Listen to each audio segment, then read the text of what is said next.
Hello friends, मैं कविता गोयल आप सभी का हिंदी क्लासेस में हार्दिक स्वागत करती हूँ। आज पढ़ेंगे हम 5th क्लास के एनसीईआरटी हिंदी के कुछ टॉपिक्स। तो चलिए शुरू करते हैं। पहला टॉपिक है राख की रस्सी।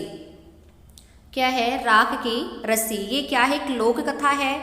अगर हम इसके पात्रों की बात करें, इसके कैरेक्टर्स की बात करें तो कौन कौन है? एक है लोपोगार। लोपोगार कौन है? ये तिब्बत के 32वीं राजा सोनक वैसन के क्या है? मंत्री हैं। कौन? लोपोगार। लोपोगार का एक बेटा है और एक लड़की है इसमें पात, जो लोपोगार के बेटे को शहर में मिली थी।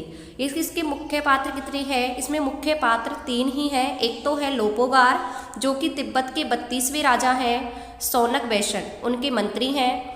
लोपोगार का एक बेटा है और एक लड़की है इसमें, जो कि लोपोगार के बेटे को शहर में मिली थी। अब इसकी कहानी क्या है?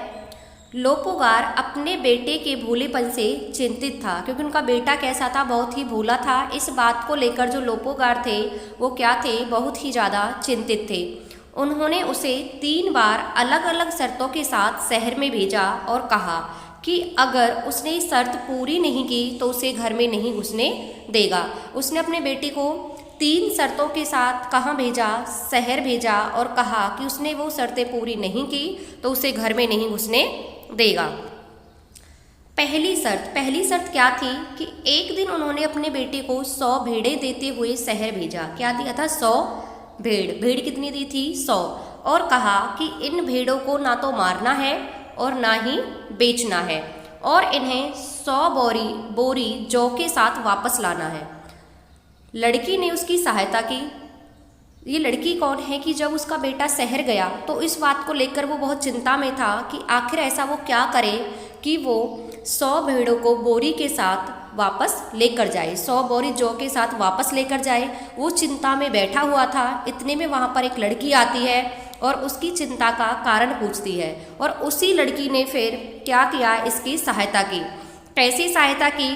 कि उसने भेड़ों के बाल उतारकर उन्हें बेचकर जौ के 100 बोरे खरीद लिए। तो पहली शर्त कैसी पूरी हुई? कि उसने भेड़ों के बाल उतारे और उन्हें बेचकर जौ के 100 बोरे खरीद लिए और वह वापस अपने घर आ गया।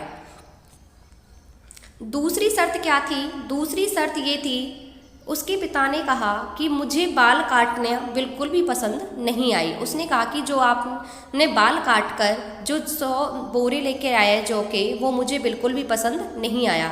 अब की बार दोबारा जाओ और बिना बाल काटे जौ के 100 बोरे लाओ। अब की बार उसने कहा है कि क्या करना है? बाल नहीं काटने हैं और 100 बोरे ही लेकर वापस आना है। अब की बार उसने क्या किया? सींग काट कर बेच दिए। फिर से वही हुआ। वो लड़की फिर से उन्हें शहर में मिली। उस लड़की ने फिर से उसकी सहायता की, और अब की बार क्या किया? उसने भेड़ों के सींग काट कर बेच दिए और 100 बोरे जौ ले लिए। तीसरी शर्त क्या थी? तीसरी शर्त यह थी कि 9 हाथ की लंबी राख की रस्सी बनाकर लाओ। उसके पिता थे जो लोपोगार, उन्होंने अपने बेटे से कहा कि अब की बार तुम्हें क्या करना है? 9 हाथ लंबी राख की रस्सी बनाकर लानी है। अब वो फिर से चिंता में बैठ गया कि बताओ 9 हाथ लंबी राख की रस्सी वो बनाएगा कैसे? फिर से उसने वो बात उस लड़की को बताई और लड़की ने कहा मैं बना दूंगी, पर अपने पिता से कहना कि वह रस्सी उसके पिता को गले में पहननी पड़ेगी। वो आया, उसने अपने पिता से बात कही और उसके पिता क्या हो गए? राजी हो गए। उसने 9 हाथ लंबी रस्सी ली और पत्थर पर जला दी, और रस्सी के आकार की राख रह गई। लड़की ने क्या किया कि 9 हाथ लंबी रस्सी ली और पत्थर पर क्या कर दी? उसे जला दिया। अब क्या हुआ? जो वो राख रह गई थी वो रस्सी के आकार की रह गई थी। इसे देखकर लोपोगार, उस लड़की की चतुराई को देखकर लोपोगार थे वो बहुत खुश हुए, और अंत में उसने अपने लड़के और उस लड़की की शादी करा दी। तो ये थी राख की रस्सी। इसमें मुख्य पात्र हैं लोपोगार, लड़का और लड़की। को 3 बातें याद रखनी है, 3 शर्त। क्वेश्चन अभी ये पूछा गया था कि बताओ उसे कितने हाथ लंबी रस्सी बनाने को कहा गया? तो कितने हाथ लंबी? 9 हाथ लंबी। बात आई इसमें तिब्बत की, तो तिब्बत के बारे में कुछ फैक्ट हैं, उन्हें हम जान लेते हैं। एक तो तिब्बत को दुनिया की छत कहा जाता है, क्योंकि तिब्बत का पठार सबसे बड़ा पठार है, इसीलिए तिब्बत को दुनिया की छत कहा जाता है। तिब्बती लोगों के नाम, तिब्बत में जो लोग रहते हैं वो अलग अलग वार को जन्मे लोगों के नाम अलग अलग तरीके से रखते हैं। जैसे कि रविवार के दिन जन्म लेने वाले बच्चों के नाम वो नाइमा रखते हैं। क्या रखते हैं? नाइमा। सोमवार को जो बच्चे जन्म लेते हैं उनका नाम वो डाबा रखते हैं। और बुद्ध की स्त्री रूपी तारा का नाम क्या है? वो दौलिमा रखते हैं। दौलिमा नाम किसका प्रतीक है? बुद्ध की स्त्री थी जिसका नाम था तारा, तो उसके नाम पर वो बच्चों का नाम क्या रखते हैं? दौलिमा। तो आपसे पूछा जाएगा कि रविवार के दिन जन्म लेने वाले बच्चों के नाम क्या रखते हैं तिब्बती लोग? तो क्या रखते हैं? नाइमा। तिब्बत को दुनिया की छत कहा जाता है। इसमें 1500 झीलें हैं, जिनमें मानसरोवर झील क्या है? प्रमुख है। मानसरोवर झील से ही कई प्रमुख नदियां निकलती हैं, जैसे सिंधु नदी हो गई, सतलुज नदी हो गई, ब्रह्मपुत्र नदी हो गई। ये कहाँ से निकलती हैं? ये तिब्बत के मानसरोवर झील से ही निकलती हैं। तिब्बत का सबसे बड़ा शहर और सबसे ऊंचाई पर बसने वाला शहर कौन सा है? ल्हासा है, और इसे ही तिब्बत का दिल कहा जाता है। यह 3650 मीटर की ऊंचाई पर स्थित है। इसमें जो तिब्बत में है वो लकड़ी के बहुमंजिला घर होते हैं। खिड़की कैसी होती है? बड़ी होती है ताकि रोशनी अंदर आ सके। तिब्बत के पूर्वी भाग में ही जंगल पाए जाते हैं। बाकी भाग में क्या है? बर्फ ज़्यादा है, तो इस वजह से वहाँ पेड़ पौधे कम होते हैं। नेक्स्ट कहानी है चिट्ठी का सफ़र। कौन सी है? चिट्ठी का सफ़र।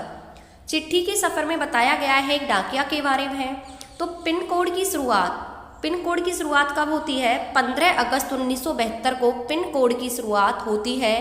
पिन कोड होता क्या है? तो pin code postal index number का छोटा रूप है, शॉर्ट रूप में उसे क्या लिखते हैं? पिन कोड, और उसका पूरा नाम का है पोस्टल इंडेक्स नंबर। ये 6 अंकों का होता है, और हमारे देश में जोनों को भी 6 में ही बांटा गया है। आपसे पूछा जाएगा कि जो पिन कोड है कितने अंकों का होता है? 6 अंकों का होता है। क्यों होता है? क्योंकि हमारे देश को 6 जोनों में बांटा गया है। पिन कोड की शुरुआत कब हुई थी? 15 अगस्त 1972 को। पहला अंक उन्हीं 6 अंकों में से जोन बताता है। हर अंक का अपना एक स्थानीय अर्थ होता है। कैसे होता है? देखो, उदाहरण के लिए एनसीईआरटी के लिफाफे पर लिखा गया पिन कोड है 110016। ठीक है, ये पिन कोड किसके पर है? एनसीईआरटी के लिफाफे पर। तो कैसे दर्शाता है कि पहले स्थान पर दिया गया अंक, यानी कि पहले स्थान पर दिया गया अंक दिल्ली, पंजाब, हरियाणा, हिमाचल प्रदेश, जम्मू कश्मीर को बताता है। इससे आगे वाले 2 अंक इसका उपक्षेत्र बताते हैं, और अगले 3 अंक डाकघर का कोड बताते हैं जहां से डाक बांटी जाती है।